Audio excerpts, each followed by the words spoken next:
Welcome to Chapter 9. Let's talk about communications. Or should I say, let's communicate about communication. Do you often wonder why no one is listening to you? Do you wonder why you're the only one seemingly hearing your voice? Are you really that invisible? Well, if you're wondering that, you're not alone. I wonder that all the time. Come to think of it, I'm wondering a little bit about it right now. My first reaction in that situation is to blame other people who should be listening to me. Something must be wrong with them. Why are they so indifferent to the obviously brilliant ideas I have to share? Well, there's probably nothing wrong with them or their ability to listen or to hear. It's a communication problem, all right.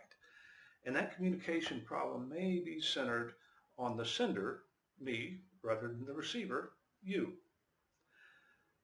The message is competing with thousands of other messages, and you just haven't presented your message at the right time or in the right way to make it unique or more interesting than all of the other messages that are out there. Just look at the advertising that surrounds us. The most unique, outlandish, interesting, or moving messages always catch our eye.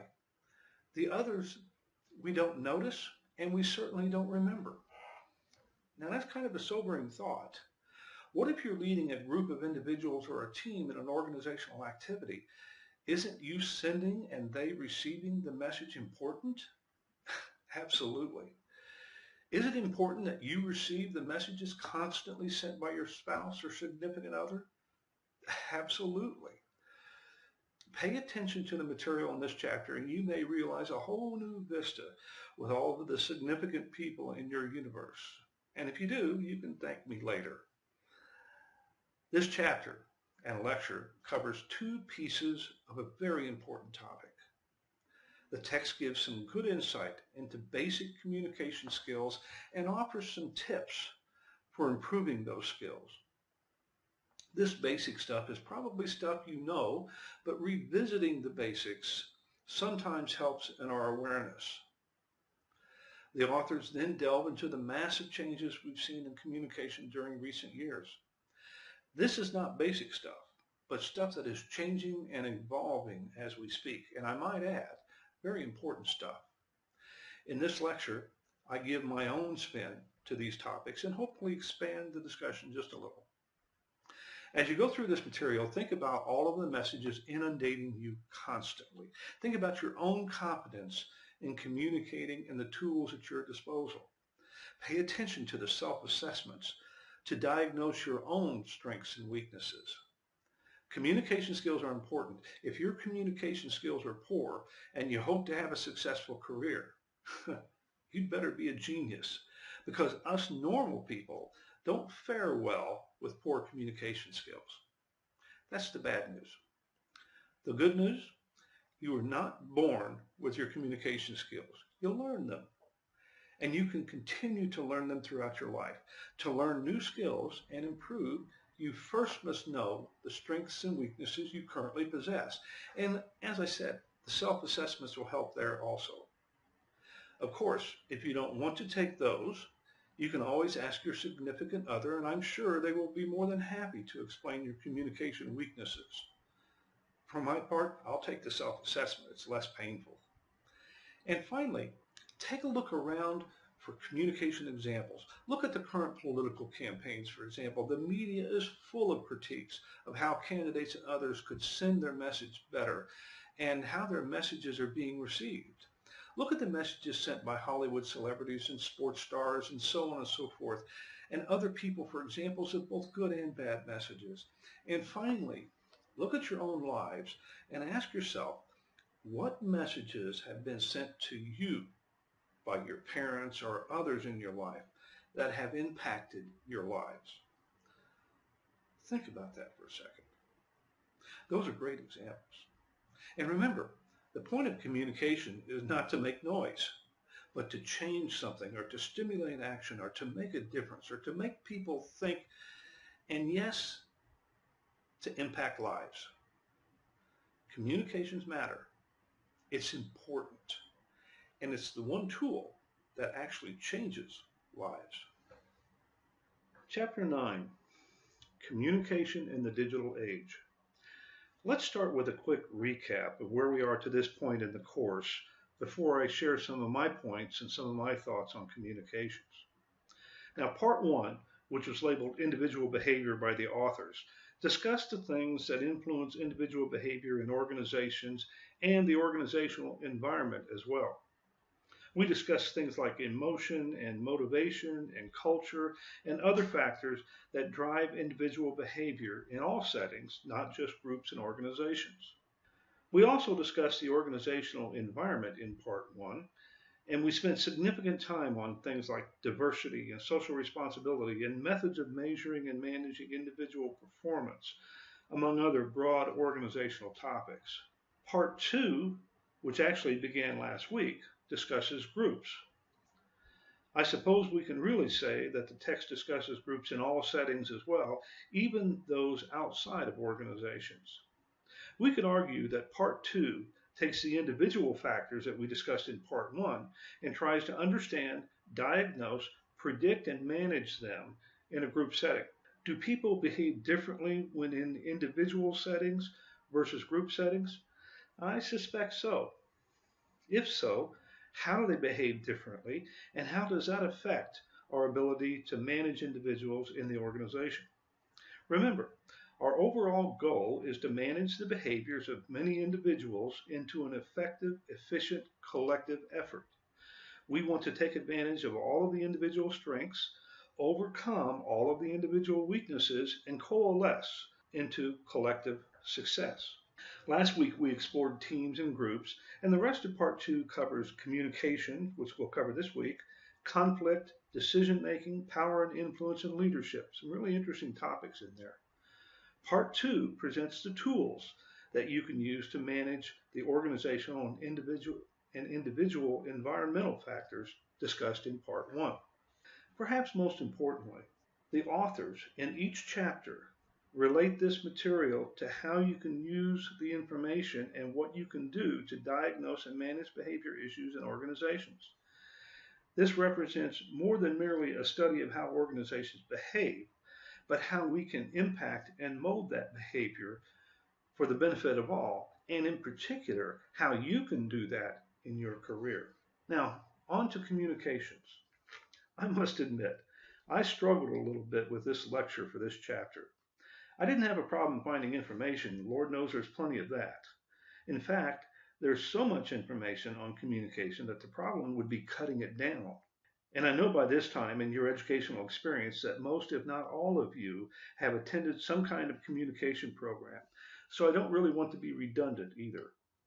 In addition, the text covers the communication topic thoroughly, or should I say that the authors communicate thoroughly. Once again, I don't want to be redundant with them. So you may find this lecture somewhat shorter than previous lectures. Okay, you can stop the cheering now. We are inundated with communication. It is everywhere. We experience constant communication. Think about where that comes from. TV and radio and phones and the internet and road signs. Nonverbal people communications, noise, such as buzzes and beeps and horns and jingles, even feedback from nature. Communication surrounds us. In fact, it is hard to find a quiet time where some form of communication doesn't penetrate into our brains and present some message that must be processed. Think of the magnitude of all of it. Then ask yourself this simple question.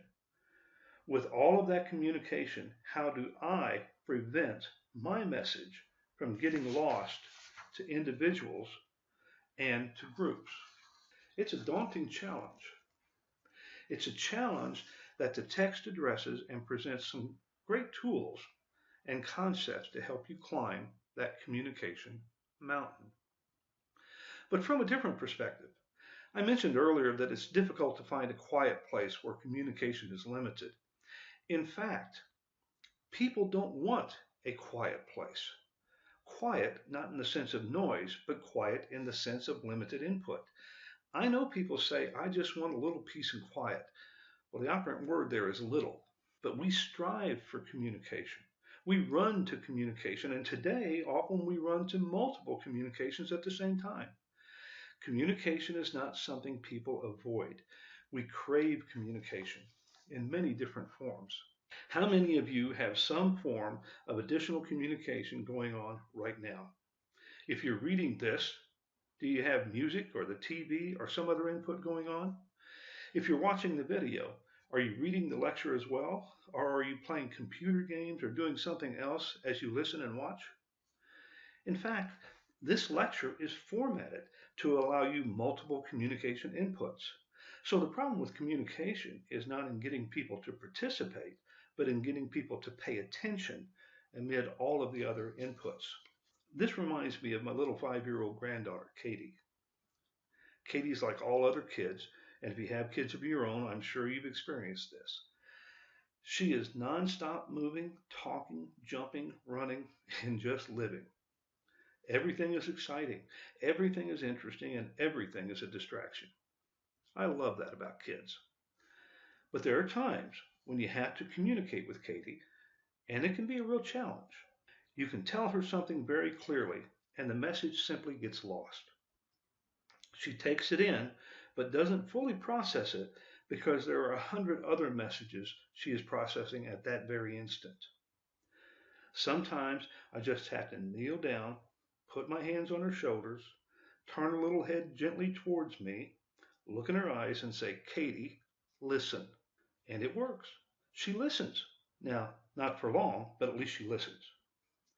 I make a special effort to overcome all of the other communications inundating her brain and ensure that mine is the primary communication, if only for a few seconds. How do we do that with adults? How do we do that with spouses or bosses or friends? How do you do that with me? And how do I do that with you? How do we do that with groups of people in the workplace? That's the challenge. How do we make our message the most important message? How do we make our message so unique that people want to listen, even if it takes extraordinary effort? I once worked with a manufacturing manager who hailed from Honduras. He was one of the best managers and leaders I've encountered in my career. Carlos spoke with an accent, but his speech was very understandable, but you had to work a little bit to understand him through that accent. Carlos was always trying to improve his skills. During one of our many conversations about self-development, he lamented his lack of language skills. He stated that he had taken many English classes but was unable to improve the clarity of his speech. And he was upset with this perceived inability to overcome this limitation. I explained to him that I didn't see it as a limitation at all. It actually strengthened his communication effectiveness. You see, I had observed Carlos interacting with people frequently. Carlos rarely spoke unless he had something of import or benefit to say. That is to say that Carlos didn't ramble. Perhaps that's because it was work for him to find the words in English. Nevertheless, that brevity was a plus for his communication. In addition, I observed that when he communicated to an individual, that person leaned in a little physically and concentrated on understanding his words. His message was received better since it was a priority of the receiver. Those of us who spoke English as our native language tended to ramble from time to time, and our listeners don't have to expend special efforts to receive the message, and understanding is perhaps sometimes not as good. Now, this is not to encourage you to go out and speak a different language or speak in an unclear manner, but how do we make our message so unique that people want to listen even if it takes extraordinary effort? Another example comes from my experience with Nestle. The Nestle facility, as I mentioned before, was very team-oriented and very successful. In fact, we were so successful that Nestle corporate wanted to start a facility in Italy modeled after our operation. They were very interested in how our teams were structured and our manufacturing processes. Corporate management announced that they would be sending 6 people from Italy to observe and learn our operation so they could duplicate it in their own country. We were excited and proud. We made extensive plans related to tours of the facility and how we would train the Italians in our operations. When the Italians arrived, we discovered, much to our surprise, that none of the six spoke English. What a dilemma. How do we communicate with them? We hired an interpreter, but she couldn't follow six individuals around for 2 months. We decided to do the best we could with what we had. We assigned one American person to each Italian, and their responsibility was to teach as much as possible in 2 months. The Americans spoke no Italian, and the Italians spoke no English. Watching the interaction was amazing. Sign language, not official but improvised, and body language, nonverbal communications, was the only tools available. In a very short period of time, great friendships developed, and Americans started speaking some Italian, and Italians started speaking some English. In 2 months, the Italians learned much about our operation, enough to allow them to duplicate the operation successfully in Italy. Communication without language proved to be quite adequate, even when communicating complex concepts. Why were both the Italians and Americans successful? Real simple. They wanted to be. They wanted desperately to communicate. With that desperation came focus, and with that focus came success.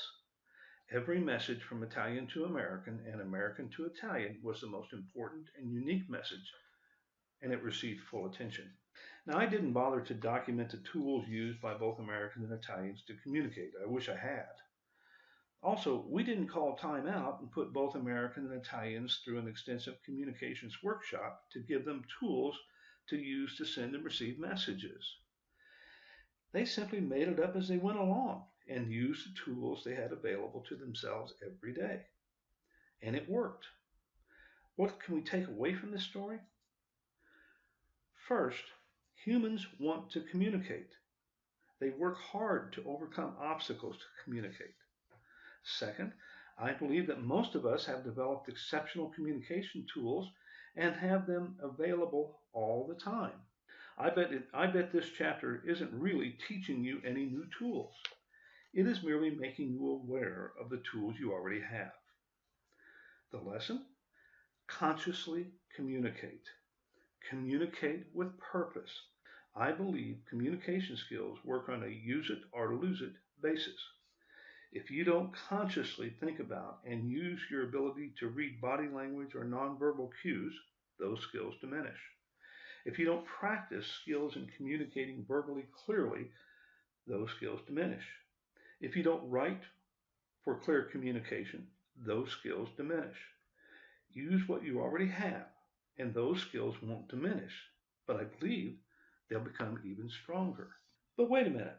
We're talking about basic communication skills here. This chapter is entitled Communication in the Digital Age. Is the digital age actually that much different than the non-digital age? You bet your life. Take it from someone who has had, and still has, a foot in both ages.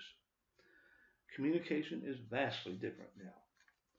I've placed a couple of webbed references in modules on Canvas that are short but give some insight into the magnitude of change and the impact of that change on communication and even on our culture.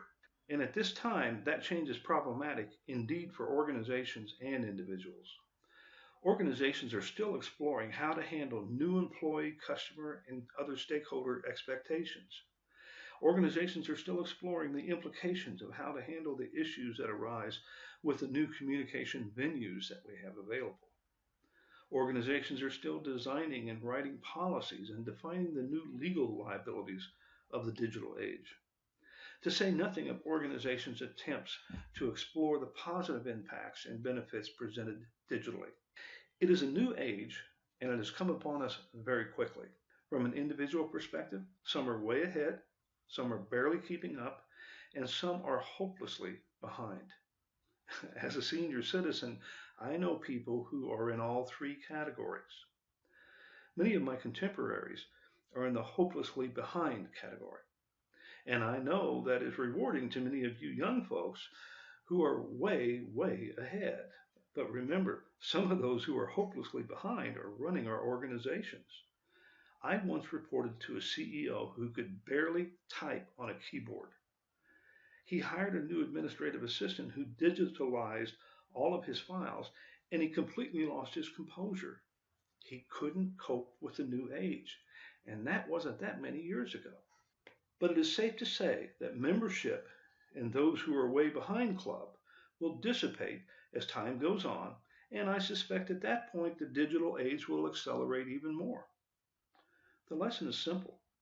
Don't fall asleep, or you'll be a member of the new way behind club. But the real lesson, as I see it, is that never before have we had such a wide range or disparity of communication media available, or more importantly, never have we had such a wide disparity of communication skill levels in our culture. And what does that mean? In some ways, communication is much easier today than ever before, but carries a higher level of danger today than in past ages.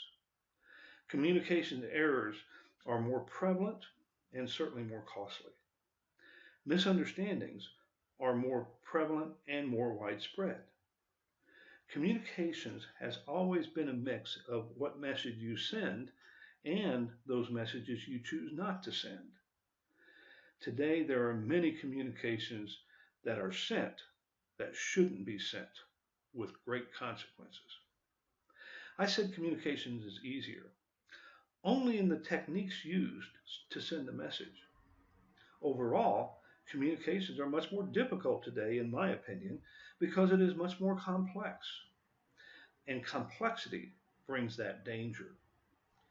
In the good old days, errors from poor or inappropriate communications had consequences, but they seemed to fade with time. Today, the consequences of poor or inappropriate communication can follow you for an entire career. That's another of the dangers of the digital age. Before you get the impression that I'm just an old fogey who is against modern change, well, I am old, I'll give you that. I believe the benefits of this digital age far outweigh the dangers.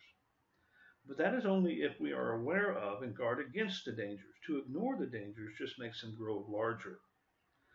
We don't have time to list all of the benefits and positive impacts, but I'm sure you're aware of many of them since you are living and enjoying them right now. So to summarize, the first part of this chapter covers basic skills, concepts, and techniques of communication. During this discussion, the authors discuss the communication differences between men and women. Remember, a few minutes ago I stated that communication was about the message sent and those messages we choose not to send. Well, this is one of those not send times for me. When we talk about communication between men and women, I'm not getting into that conversation. See, I'm learning already about these new communications rules. But I did post an interesting video in modules from MH Connect that addresses the topic in a very interesting way, and we can discuss that further in the discussion forum. The text also delves into communication differences between the generations, and you should look at those topics with interest as well. Between generations, think of you and your parents or your boss. That makes it relevant. The latter part of the chapter covers the new challenges in communication and the digital age and its many nuances. I've also posted a web reference that further discusses these nuances and some tips for coping with them. It's a pretty good article.